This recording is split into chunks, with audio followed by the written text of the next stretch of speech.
Will the Denver Broncos tight end room receive a makeover in the 2024 NFL season? It could look entirely different, or they could run some things back. We'll break it down and look at every option here on today's brand new episode, Locked On Broncos. You are Locked On Broncos, your daily Denver Broncos podcast. Part of the Locked On Podcast Network. Your team every day. Tight end here, tight end there, tight ends everywhere. Unfortunately, not for the Denver Broncos, as there's a lot of questions about the position going into this upcoming season. We'll break it all down on today's brand new episode of Locked On Broncos, your daily Denver Broncos podcast, part of the Locked On Podcast Network, your team every day. Thank you so much, Broncos Country, for tuning in and making us your first listen of the day every single day, even throughout the entire offseason, because for the true fan, there's never an offseason. We have you covered with a team-building emphasis. We'll look at every side of the coin as it pertains to every storyline surrounding this team in the offseason as they prepare for 2024. I'm Cody Roark, Broncos reporter for Mile High Sports, joined alongside by Sayre Bedinger, site expert, predominantlyorange.com. Today's episode, Sayre, we're really kind of diving into the outlook here at the tight end position. In order to look ahead, we got to look back and see what was the position overview from the 2023 NFL season and what did we learn from it and where might we gain clarity on the Broncos going forward. I think it's a very, very interesting conversation that we need to have here because there's some interesting conversations that do need to be had surrounding several of the players that are on the roster. That's right. Starting with, I think, Greg Dulcich, who, of course, was the expected presumptive tight end one all offseason. Everyone was kind of surprised to see Adam Trautman listed as tight end one when the initial depth charts came out, just because, the talk had been Greg Dulcich. He's got the ability to be this joker guy, and like the offseason hype train for Dulcich was going off the rails again. You heard great thing after great thing about just how he's practicing and things like that. But unfortunately, dating back to June 2022, his first OTAs with the Broncos, Greg Dulcich has been dealing with hamstring issue after hamstring issue and just not being able to get it right. And unfortunately, we haven't seen that dynamic big play guy, one of the top tight ends of the 2022 class. We haven't seen that guy able to consistently be out on the field and available. And I think the Broncos just kind of shot themselves in the foot a little bit, Cody, by banking so much on Dulcich being that one dynamic option at the position. And then you assemble the rest of the roster accordingly with guys who are blocking specialists, guys who are just a little bit more well-rounded, players that really didn't contribute nearly enough to the passing game. And that hole that Greg Dulcich left was, just maddeningly obvious all year long. It's like a blank space, if we're being specific here about where things are at the tight end position. He had a great OTAs. And then, for me, watching him in training camp, he didn't have a great training camp, though. That was, I think, the surprising thing is he had drops. He had issues. As you mentioned, he wasn't running with the first team offense. And for all of us, that was really weird to see because in OTAs, Sean Payton is he could be the joker for us in this offense. He's very dynamic. He's got a unique skill set. And then, we see him a little bit in that first game against the Raiders. I think he had one catch where he went across the middle and had some speed to him. And then obviously pulled up and then had a hamstring. And then they ran the same exact play to Adam Trautman. And you could just tell the difference in speed between Trautman on a third. I think it was 3rd and 17, if I'm not mistaken. And a guy like Greg Dulcich. And look, we all knew, and I think everybody knew going in, Adam Trautman's not going to be a guy who's going to beat you with his speed. But I think if used the right way, Adam Trautman could be a reliable receiving option for you. He can be I don't want to say Owen Daniels, because Owen Daniels actually had some deceptive speed to him, but more so a guy that if you need 6 yards, right? If it's 3rd and 6, okay, hey, he's a big body guy. You can use his size, run a hitch, run a dig. Do something different and post up against a smaller defender, and then you can get a first down. We talked about it, the Broncos were one of the worst teams in the NFL in terms of passing for a first down this season.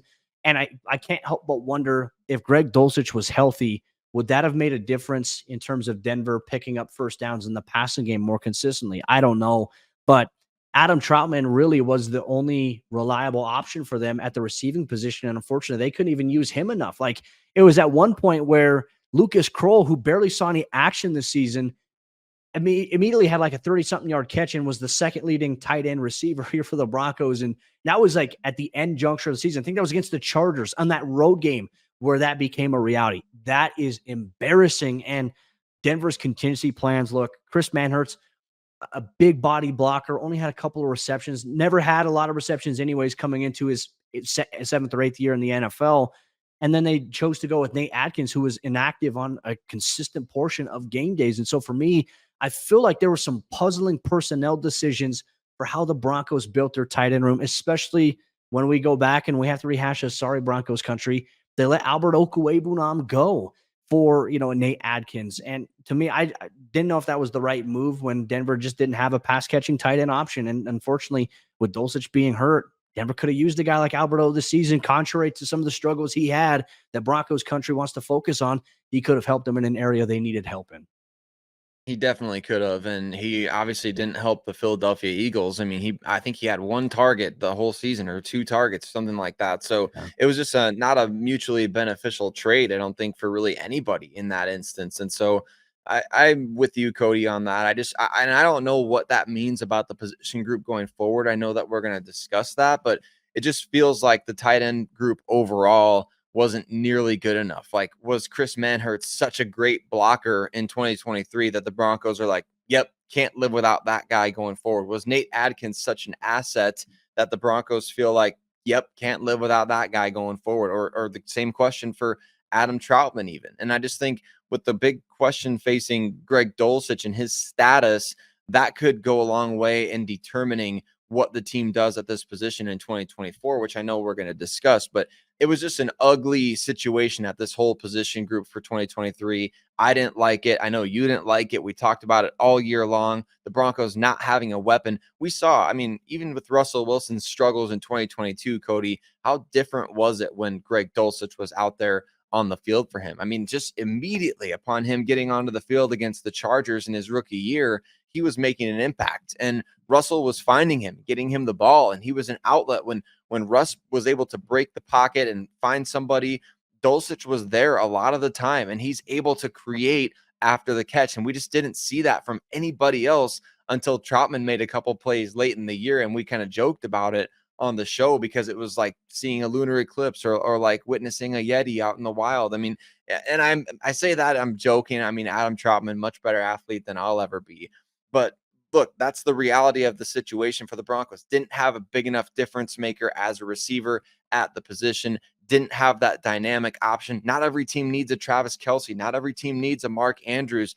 But man, if you could have somebody, who can do a fraction of that, even a Noah Fant, Cody, which teaser on that one, even a Noah Fant would have been much better for the Broncos in 2023 than what they had. So I think this is a position of emphasis in the 2024 offseason. I agree with you. Heck, even having a guy like Isaiah Likely, just like if you lose a guy like a Mark Andrews, you have an Isaiah Likely. And now those guys are going to have a little bit of a 1-2 punch in Baltimore, I think, going forward. So that's kind of exciting there if you're a Baltimore Ravens fan. But I agree with you. We'll see if Lucas Krull can be a big part of the plans here for Denver going forward at that position. You and I have said it. Denver cannot put all of their hopes and dreams into Greg Dulcich being healthy. He's going to have to prove it in 2024, and that's going to lead to a lot of different questions facing this position group specifically heading into the offseason. We'll break it all down here on today's episode of Locked On Broncos. Today's Locked On Broncos is brought to you by our friends over there at DoorDash. Time to pull out your Lucky Charm jersey and order your favorite apps and snacks on DoorDash because it's football season again. You can order pizza, wings, soda, burgers, or even just the buns on DoorDash, and you can get it all delivered without missing the game, especially the big game this weekend. Kick back at kickoff with unbeatable deals on everything that you need for the watch party or tailgate. Score football season's best deals on groceries, restaurants, retail, and more. You get all of your favorite restaurants and stores from retail to grocery are all on the app, and so you can shop for everything that you need to get game day ready. Now, for me personally in the Denver area, one thing I always love to go to, as you all know, Illegal Pete's. I love protein bowls. I love protein burritos, double packet with chicken, with steak, a little bit of queso, and obviously the rice, or you put that into a bowl. That's what I get DoorDash to me with the DoorDash app. Get 50% off up to a $10 value when you spend $15 or more on your first order. When you download the DoorDash app and you enter code LOCK23, once again, you can get 50% off up to a $10 value when you spend $15 or more on your first order. When you download the DoorDash app and you enter code LOCK23. Subject to change. Terms apply. Today's Locked On Broncos is also brought to you by our friends over there at eBay Motors. passion, drive, and patience. It's what brings home the winning trophy, and it's also what keeps your ride or die alive. eBay Motors has everything that you need to maintain your vehicle and level it up to peak performance. From superchargers, roof racks, exhaust kits, LED headlights, and more. Whether you're into speed, power, or style, eBay Motors, they have you covered. With over 122 million parts for your number one ride or die, you'll always find exactly what you're looking for. And with eBay Guaranteed Fit, your part is guaranteed to fit your ride every time, or your money back, because with eBay Motors, you're burning rubber, not cash. With all the parts that you need at the prices that you want, it's easy to turn your car into the MVP and bring home that win. Keep your ride or die alive at ebaymotors.com. Eligible items only. Exclusions apply. eBay Guaranteed Fit only available to U.S. customers. Can the Denver Broncos rely on Greg Dulcich in 2024, and who ultimately is going to be coming back to play the tight end position if this group is going to be reunited in 2024? We're going to be fascinated to see how Sean Payton and George Payton assemble this roster all offseason. And of course, we've been discussing position by position, looking at the offensive side of the ball the last handful of days. And we can't say enough how much we appreciate you, Broncos Country, for making Locked On Broncos your first listen of the day every single day right here on the Locked On Podcast Network, where it's free and available everywhere that you listen to podcasts, as well as we want to give a shout out to all of those of you that watch on YouTube, especially if you subscribe to the channel, you jump in the comment section and engage with us and other members of Broncos Country. It means the world, and we're so grateful that we get to do this together all off season long. The first and most important question for the tight end position in 2024 for the Denver Broncos, Cody, I think it's got to be, can you rely on Greg Dulcich? And I think the short answer to this question is obvious, but it's the follow-up to the answer to that question that I think we need to discuss. So let's talk about it. Can the Broncos rely on Greg Dulcich in 2024? The answer is no. As much as we would like to say yes, right, and how great it would be if we could say yes, history and so far what we have seen has said no, you cannot rely on it. That doesn't mean that you can't grow to rely on him if he stays healthy. And I think that's a very important distinction to make here.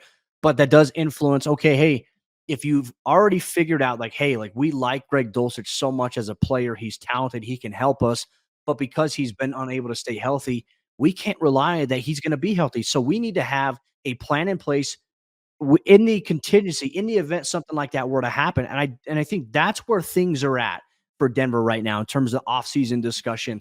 And to be honest with you, sir, I think it opens up a lot of doors here. Like, what is the tight end room going to look like? We already know Adam Troutman's set to become a free agent. Denver traded for him last year in the back end of the draft. And seems like Sean Payton would like him back. And I don't think he's going to command a ton of money here.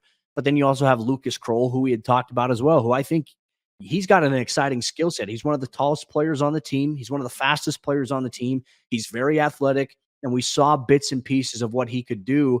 So maybe, just maybe, like if you're Sean Payton, like if you're hoping that Greg Dulcich can stay healthy, it's a strategy, right?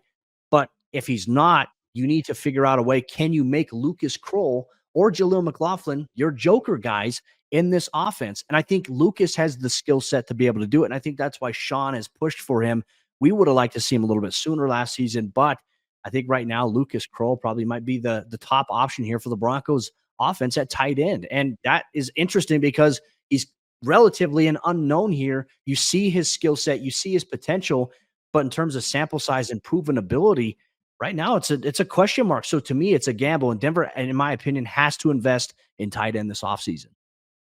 Yeah, and let's just quickly touch on this, the fact that the tight end position for Sean Payton has been massively important. If you want to go all the way back to when he was an assistant with the New York Giants, and they used a first-round pick on Jeremy Shockey, who, by the way, Sean Payton then brought to New Orleans with him at one point, or when he was an assistant with the Cowboys, they used a third-round pick on Jason Witten, who becomes the most reliable option in that offense. Then you get to the New Orleans Saints, where, of course, he's bringing in Shockey, and then later down the line, he finds Jimmy Graham, and he's a focal point of the entire offense. And then he gets Jared Cook in the building. And you have just, you look at Sean Payton's offenses, and the best ones, which were pretty much all of them, they were all pretty much top 10 offenses, weren't they?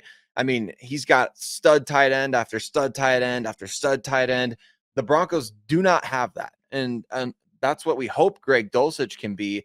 but it just goes to show and the emphasis on how important this position group is to Sean Payton's offense having that sustained success. He values it incredibly highly. I mean, even Dan Campbell, that was one of Sean Payton's before he was Sean Payton's assistant coach. He was a 3rd-round draft pick at the tight end position for the Dallas Cowboys, and then he went with him to the Giants. He went with him to the Saints. Sean Payton covets great players at this position, Cody. He really does. And I think fans, we got to know that. We got to understand that, because the question that I have, do you prioritize this position in the draft or free agency, meaning one or the other? I think we could say yes. And that could be for either, right? You got to prioritize this position one way or the other. Or it could be both. Like, you could see them get a guy in free agency. You could see them get a guy in the NFL draft, and maybe one of the mid to later rounds. I haven't done a lot of background so far on the tight ends in this year's NFL draft, outside of, we already know Brock Bowers is going to be the top dog that everyone's going to have their eye on. But I know Broncos Country wants Brock Bowers. Man, he'd be an exciting addition. But in terms of where Denver is at right now, if they don't have their quarterback, that is not probably the position they should go with 12th overall in this year's NFL draft. Are there some other guys that maybe they could take a look at?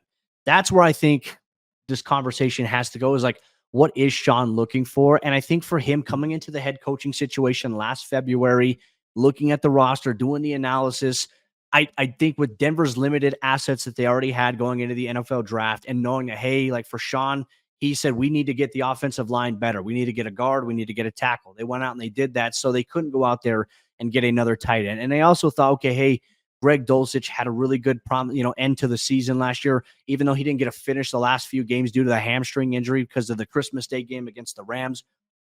What you see from Dulcich on tape when he was playing was really good. Okay, we have confidence in maybe what he can do there. And then he's like, you know what? I'm going to get Troutman. I'm going to get another reliable guy that I trust. I'm going to get Manhurts, another guy that I trust. Where he's always said when it comes to Troutman and Manhurts, he says, you know what you're getting with these guys from a game planning standpoint. You don't have to worry. But that's not good enough if there's not a lot of production from that position in the passing game. So now I think with a full offseason now under Sean's belt, as they prepare for the first wave, second wave of free agency, the Russell Wilson contract decision coming up, if they release him, what's that going to look like? Could another team sign him? And could that help Denver in the salary cap, contract restructures of other players and positions? There's so much going on right now with this team that we'll have to figure out. But I do think that Sean will have a better plan invested into the tight end position this offseason as it pertains to free agency or the NFL draft. I mean, you have to at this point. And I just don't know, based on the offense too, because we've even talked about with Sean, he's facing really big questions about how can he make the offense better? How can he improve as a play caller? You and I have talked about it on the show. So much of Denver's route concepts with the receivers and the tight ends have been long developing type of route concepts to scheme a guy open. But the reality is Denver never really had the time for a quarterback to sit there and to be able to let that develop and come free open. Like, it's great on air. I watched it every Friday at the Pat Bowlen Fieldhouse. I'd watch them work on their route concepts. And man, it looks pretty against air. But when you have pressure in your face and you've got different circumstances going on and they're taking too long to develop, it is an issue from a play calling standpoint. So I think this is where Payton, in some reflection, how can he be better as a play caller? But more importantly, how can he be better at utilizing a position that unfortunately Denver didn't get enough out of? Like, you and I talked about this as well. Cortland Sutton was the top dog in terms of Denver, in terms of targets this past season. And then it was Samaje Perine, right? So you're telling me that a running back had more inherent value in the passing game for Sean Payton than a tight end, or the tight end position itself in terms of targets and looks. To me, that is one-dimensional, and that's what will keep you losing football games. And I don't know if Sean believed that this is our situation. We don't have it good right now, so we just have to deal with what we have. But that's going to have to change here this upcoming year. It is. And as you're talking about that, Cody, I kind of think of this question in my head. Like, is there a cart before the horse situation with the Broncos this offseason? Like, can they go wrong by either, okay, we got to get the quarterback situation figured out first and foremost, so we can't really make moves until we know who's going to be our quarterback? Or do they set this thing up with the best possible personnel to surround a quarterback and then say, all right, we feel like we've got the pieces everywhere else. Now let's find the missing piece. I almost wonder if that's the right way to go. As we talk about, the idea of Brock Bowers in round one, it's like Sean Payton has had success with guys like Drew Brees, maybe an unpopular guy early on in his career with the Saints because of all the injuries and inconsistent. The Chargers didn't want him. They drafted Phillip Rivers and they got him out of town as quickly as they could. then guys like Jameis Winston and Teddy Bridgewater come along later. And I'm sure Saints fans, Cody, were wondering, like, why the heck is Sean Payton going with Jameis Winston week 1 of the season? I mean, this is a guy who threw 30 interceptions for a rival team, and we're going to put him as our starter. I just wonder if Sean Payton believes, like, if I can put the pieces in place at the skill positions, I can make almost any quarterback succeed within my offensive scheme. And therefore, do the Broncos, is it a bit more attractive for them to say, let's invest at tight end? Let's invest at, as we've talked about earlier this week, wide receiver, running back, other areas. Let's invest there and then see if what we can do with whatever quarterback, whether it is Jameis Winston, or if we go out and I don't know who they get, X, Y, or Z, Yeah. that quarterback's going to have success because we have put the right pieces in place at the skill positions, and that's going to make him look that much better. I agree with you wholeheartedly. You know, we talk so much, like, I think a quarterback is important to have, but also the pieces around the quarterback are equally as important as that. Now, I think you can make do and you can have a guy who can come in and elevate positions that maybe where guys aren't necessarily the best players, right? We've seen it. Peyton Manning's done it over the course of his career with guys that didn't really have high expectations. He's turned guys into really good players, but you also need some guys around, like, especially if you're going to go with a young guy or if you're going to go with a veteran guy, like, you need security blankets. You need guys that you can trust. And I just felt like Denver didn't have enough of that last year with who they had personnel-wise on offense. But that sets up our next question here about the tight end position. Broncos Country, what is the outlook here in 2024, including a couple of free agent option names that we could throw out there that could be realistic scenarios for Denver to take a look at? You're going to get that here, today's brand new episode, Locked On Broncos. Today's Locked On Broncos is brought to you by our friends over there at FanDuel Sportsbook. Happy Super Bowl to all who celebrate from FanDuel, America's #1 sportsbook. If you're like me, Super Bowl Sunday is all about scoring the best seat on the couch, grabbing your favorite football snacks, and placing some super bets. One thing I love the most about Super Bowl Sunday, not only do I love the commercials, I love the game action, but I also like the opportunity to win a little bit of extra money, and that's where I get involved with FanDuel. FanDuel has so many ways for you to end the season with a W or 2 or 3. Not only can you bet on who will win Super Bowl 58, but FanDuel also has bets for which players will score a touchdown. How many points will be scored when the Chiefs take on the San Francisco 49ers? Will Christian McCaffrey be an anytime touchdown scorer? You can get in on the action on FanDuel Sportsbook. And new customers, join today and you'll get $200 in bonus bets if your first bet of $5 or more wins. Once again, if you're a new customer and you join today, you'll get $200 in bonus bets if you place a $5 bet and it wins. Just visit FanDuel.com/lockedon to sign up. That's FanDuel.com/locked on. Make every moment more with FanDuel, an official sportsbook partner of the NFL. As we jump into the fourth quarter action on today's episode, Locked On Broncos, we'll take a look at some of the options for Denver. What should they do going into 2024 as it pertains to tight end personnel and decision-making? Want to say thank you so much to everybody in Broncos Country for tuning in and making us your first listen of the day every single day. You can get Locked On Broncos for free on YouTube, or you can get us wherever you get your podcast for free every single day, all year long. Thank you so much, Broncos Country, for the amazing community that you have built here with this show. We value your perspectives. We value you engaging and interacting with other members of Broncos Country. Thanks for making the show exactly what it is. Let's take a look at the outlook here at the tight end position in 2024. Sayre, you and I have both touched on it. I'm not against them looking at adding a guy in the second wave of free agency, or even adding on top of that somebody in the NFL draft. I think Denver's tight end room needs a big boost, and they have a guy like Lucas Krull, who I think will be a big part of what they want to do this year. But I think you need to add a couple of pieces to complement what he does well, especially if they don't bring back Adam Troutman. In your opinion, what outlook do you have here at tight end? What do you think that they should do here going forward? Well, I think they need to really raise the floor in the passing game at the tight end position. And I'm not talking about guys that need to stay in and block because you're struggling with Max Crosby off the edge. I'm talking about guys that can actually be assets in the passing game. And luckily, going into free agency, the class already looks like it's loaded with guys that can help in that way. And that's before we even get into the roster cuts that could happen all across the league. So keep that in mind, as we've already talked about how deep this free agency class is at a variety of positions. Man, it's going to get even better as teams start cutting guys and those guys become available to the Broncos. But look, I think you do consider bringing back Troutman on a 1 to 2 year deal. I think you do hold out a little bit of hope for Dulcich, but you have kind of a bit of a fail-safe, a bit of insurance with Lucas Krull, like you mentioned. I can't get past the idea of, passing on free agency altogether. Like, Noah Fant is out there, Cody. I know he was really upset to leave Denver in the first place. And I know that because I talked to his sister back when the trade originally happened. He's from Omaha, where I'm from. So his sister was like, we all were upset about it. He didn't want to leave Denver. He wanted to stay. And so can you bring him back? What about Harrison Bryant, whose role has been completely shot there in Cleveland, with David Njoku really stepping up and becoming a stud for them at tight end? I mean, guys like Mike Gesicki, he's out there. I mean, there's lots of pass catching options in free agency. Gerald Everett has some familiarity with Joe Lombardi from their time together in Los Angeles. So I'm interested, Cody, by a lot of these options, and I don't understand why the Broncos would pass on, just signing at least one. Is Jimmy Graham a free agent after this year too? I believe he is. All right.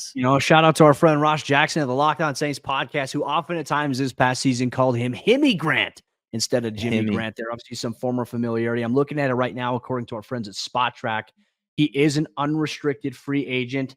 There's not really an estimated market value for him. I mean, if I'm not mistaken, he signed a 1-year, $1.3 million contract with the Saints. So if you're telling me you can get an option like a Jimmy Graham, who's not going to have like a big workload for you, but is a guy that can still be effective in the red zone for you, where Sean Payton himself has said we were terrible in the red zone, goal-to-go situations, 1 year, $1.3 million contract. Jimmy would probably sign for that as well to reunite with a guy like Sean Payton here coming forward. I think that even might be an option to take a look at here for the Broncos. I'm with you, Sayre. You cannot pass up on the opportunity to improve that room, right? Because I think when we look all across the board on the offense, we've made our arguments about wide receiver, right? Running back, I think we feel very confident about where Denver's at, and even if Florida, maybe Denver could push one guy out and upgrade by adding somebody in free agency themselves. But realistically, tight end is the only position right now on the Broncos offense where I feel like you don't have a lot of comfort. And I don't have a lot of comfort in that either, because it's like, all right, if this guy gets hurt, what do you have? And we realized that with Greg Dulcich. Greg Dulcich got hurt, and then they had Manhertz and Troutman. I mean, Denver would go 12 and 13 personnel quite a bit. And even with those injuries, we didn't see a lot of Nate Atkins, who was brought in specifically, who had a really good training camp, had a really good preseason, but didn't have any impact for the team in the regular season. That, to me, I think speaks to a little bit of a bigger issue. Did Payton maybe overvalue his personnel here this past offseason? And is he learning anything from it going into this offseason? I think it's a very important question to ask here going forward. But, I mean, I wouldn't be opposed to any of those names that you've thrown out there. I even like the fact that you mentioned Noah Fant. Look, I think Broncos fans are going to have their own perspectives, right? Anytime you bring up Noah Fant or Drew Lock, it seems like a very angry topic in Broncos country. But Noah Fant is a guy that has a skill set that Denver would absolutely use. And I thought he had really good success in Seattle. He made some big downfield plays for him. We talk about actually utilizing him in a way where it's yards after the catch. I mean, you're telling me. But then again, with what we've seen with the Broncos and Marvin Mims, you might see, if Noah Fant is back, you might see them try to bring back the tight end jet sweep, which please get that out of the playbook. No more sweeps or reverses like that. I think Noah Fant would be a really good option. Obviously, you mentioned that, he didn't want to leave Denver. Fortunately, it's the business side of things. And now you have a new coach in Sean Payton. It's different. You still have George Payton around, and George didn't, obviously, I don't think George wanted to part ways with Noah Fant either, but they needed to make that move to try to upgrade the quarterback position, which we know in hindsight didn't work out for them going forward. I'm with you. I agree with what Denver should do here at tight end. Invest in the offseason, invest in free agency and the NFL draft. See if you can find a guy that really just stands out that you love. And it kind of goes to our conversation here about quarterback. I think the same thing applies in just any position in free agency or the draft. Sayre, if you have questions or you're not sure about a guy, don't reach, right? Don't reach. You don't have to do it. But if a guy that you like is available and you've done all the background, you've done all the groundwork to figure out who he is, what type of fit he can be, and you're confident that player can contribute, take the chance. Like, that's when you do it. But if you don't feel confident about it, don't take the risk. Exactly. I mean, and you have to have conviction about your playmakers going forward because right now we saw Sean Payton take year one in Denver to not just evaluate the personnel that was there. We saw him bring a few of his pals along with him from his days with the New Orleans Saints. But at the same time, now I think you've said, okay, we had a year to evaluate the personnel that was carried over from previous regimes. And now we're going to have an opportunity to really set the table and establish like Sean Payton ate what somebody else cooked in 2023. Now he's going to be making and preparing the dish in 2024, right? That's Good the analogy. different aspect of how we have to look at this roster building going forward. So yeah, he brought in a few of his friends. He also got an opportunity to evaluate what was there. Now we're going to see Sean Payton put his stamp on the personnel at the skill positions going forward in Denver. And I think that's really exciting. To me, Cody, personally, that to me is exciting because then I feel like now things are going to start coming together the way that he and his coaching staff really want them to now that they've had a year to kind of evaluate what's all going on. What do you think, Broncos Country? What should the team do in 2024? The outlook at the tight end position. Make sure if you're watching on YouTube, drop it down below. If you're listening wherever you get your podcast, get in the conversation on social media at Cody Roark NFL, at Sayre Bedinger, at Locked On Broncos. We want to hear from you. But that'll wrap up today's episode of the show. Broncos Country, we continue to review every position and take a look at the outlook and the forecast for every position on offense and defense here in the coming days and weeks on Locked On Broncos. Our next episode of the show, we're going to focus on the offensive tackle position.